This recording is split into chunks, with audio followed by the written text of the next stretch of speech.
This group of plants was fed normal tap water, while this group was fed an exotic type of water.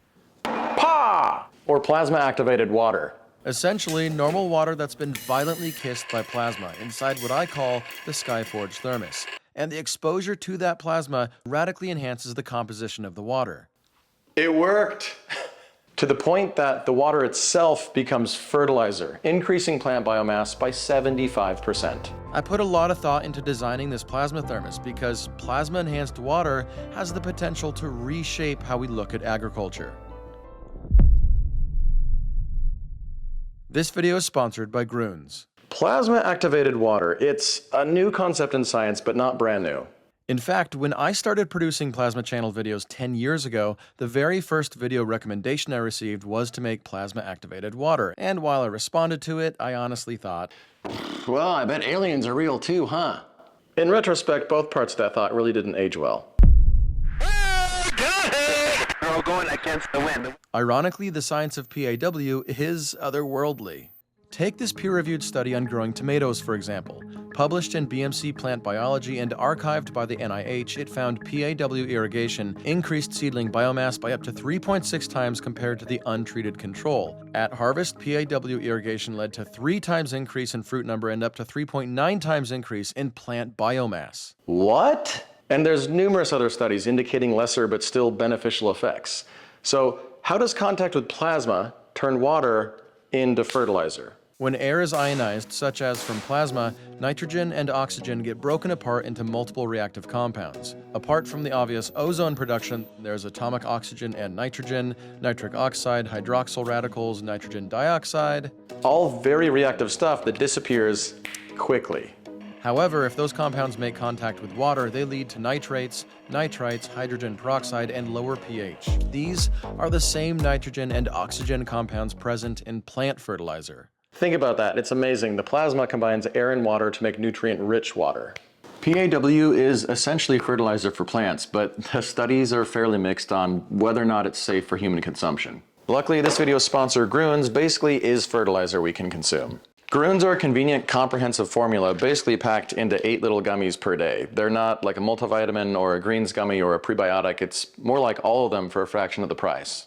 Generic multivitamins generally contain less than 10 vitamins. Grüns have 20 plus vitamins and minerals and 60 ingredients, which includes nutrient-dense whole foods.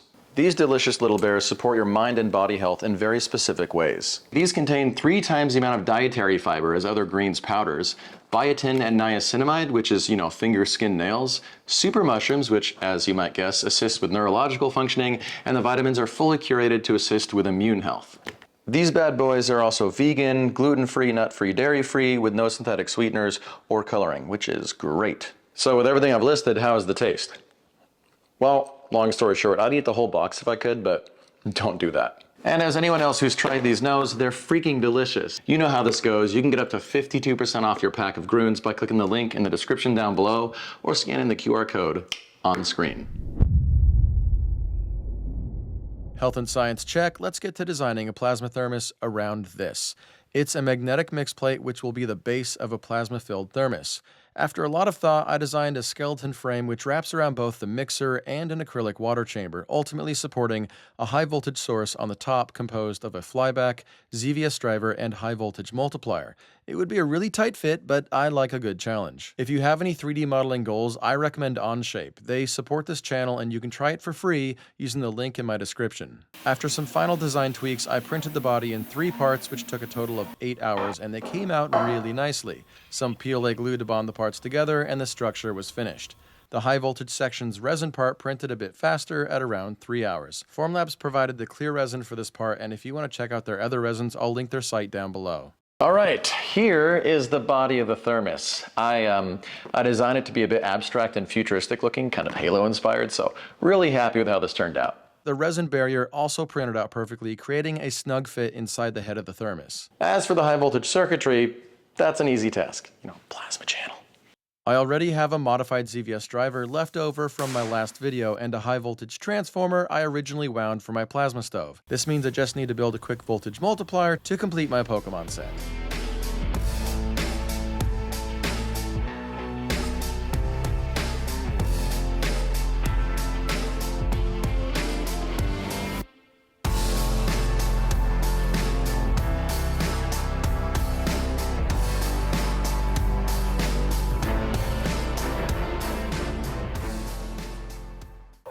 Looks nice, came together with no issues, and it should fit perfectly in the top. Pause. My decision to use a voltage multiplier to produce high voltage was an intentional decision because when they're current limited, they are great at producing corona discharges. And corona discharge is really efficient at producing oxidizing compounds compared to, say, a single hot plasma arc. Testing the flyback, and it's producing at least 10 kilovolts, but that should change when I add the multiplier. All right, this should be about 5 times the voltage.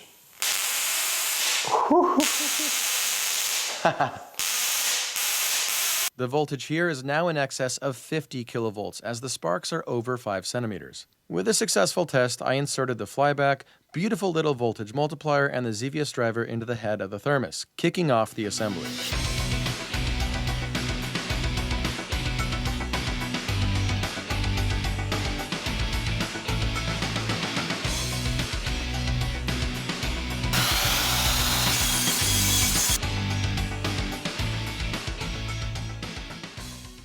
Whew. So this was the final piece to the puzzle. It holds just under 2 liters, or about half a gallon of water. And I don't know if you can see this on camera, but I've cut these custom notches in the top to basically give it an orientation into how you insert it and pull it out of the thermos. Let's see if it fits. Oh, that's beautiful. Perfect fit otherwise. Let's wire this up.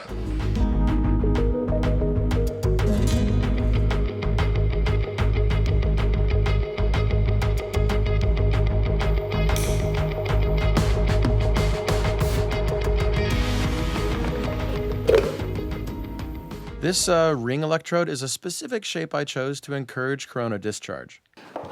Plasma thermos complete. No problems so far. And before I give it a whirl and do initial tests, which trust me, I'm really excited to do that, I want to point out a couple really cool features about this design.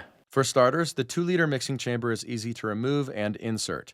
Once in place, a bolt connects the water to electrical ground with a magnetic attachment. And as you've seen, all high voltage components are tucked away and isolated in the top. The base allows for a variable mixing speed, and all this is powered by a rechargeable 12-volt LiPo. Right, let's get to testing it. Again, the goal is corona discharge, but a hot arc will still work.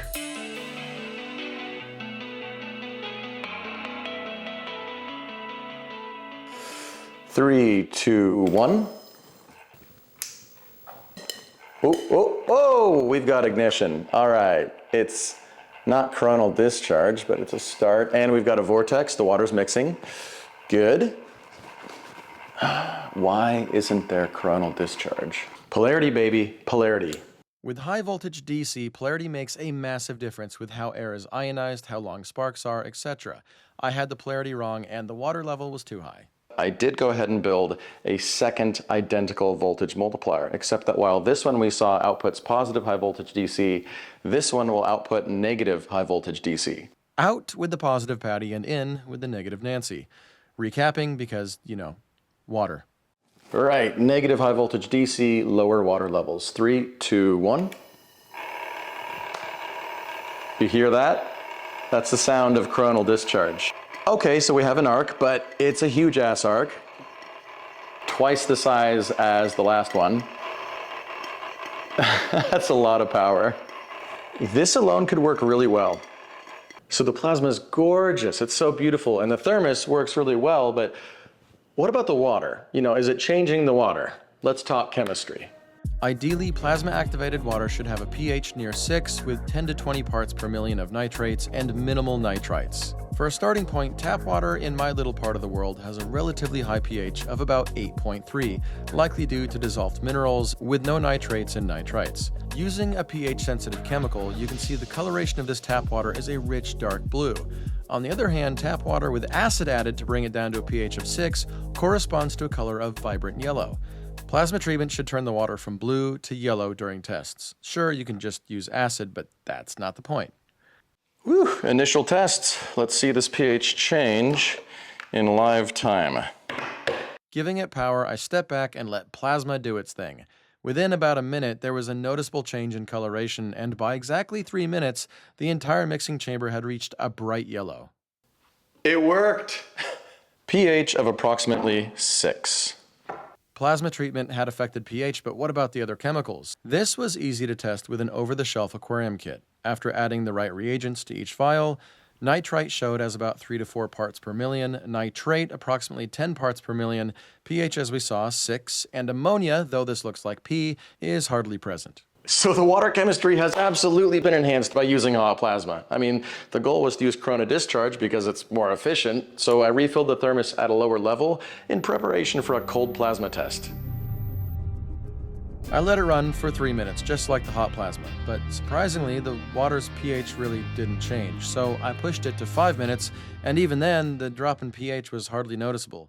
Nitrate tests showed approximately the same concentrations, though the nitrite levels were reduced to 1 part per million, which I guess is good. So the water chemistry for the hot plasma seems to have won out, which goes against all the research I did for this, but you know, science is never perfect science. Whew, plasma thermos works and makes fertilizer. Let's grow some plants. I found these segmented acrylic boxes which screamed, "Science me!" and allowed for 10 separate growing chambers, but with shared water. I filled 6 with potting soil, with 1 triplicate for plasma treatment and the other triplicate for control. Then I was off to find a fast-growing plant species because it would provide maximum results in the shortest time. Radishes, they take the cake with a 3-day sprout time. Planting depth is a variable I wanted to control, so I printed out this tool which creates a centered hole 1/2 inch deep. Dropping a seed in each hole, I worked my way down the trays, then covered the holes with fill. Finally, after a month of hard work, the seeds were ready to go, and thirsting, I guarantee you, thirsting for the glory of plasma water. Which is now as easy as plug, connect, click, and stare at beautiful plasma. 3 minutes later, instant plant fertilizer with the push of a button.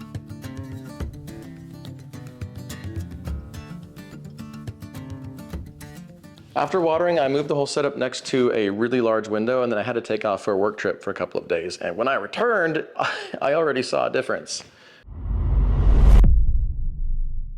The control had sprouted with an average of 6.7 germinations per box, while the plasma group had a more aggressive average of 8.7 germinations per box.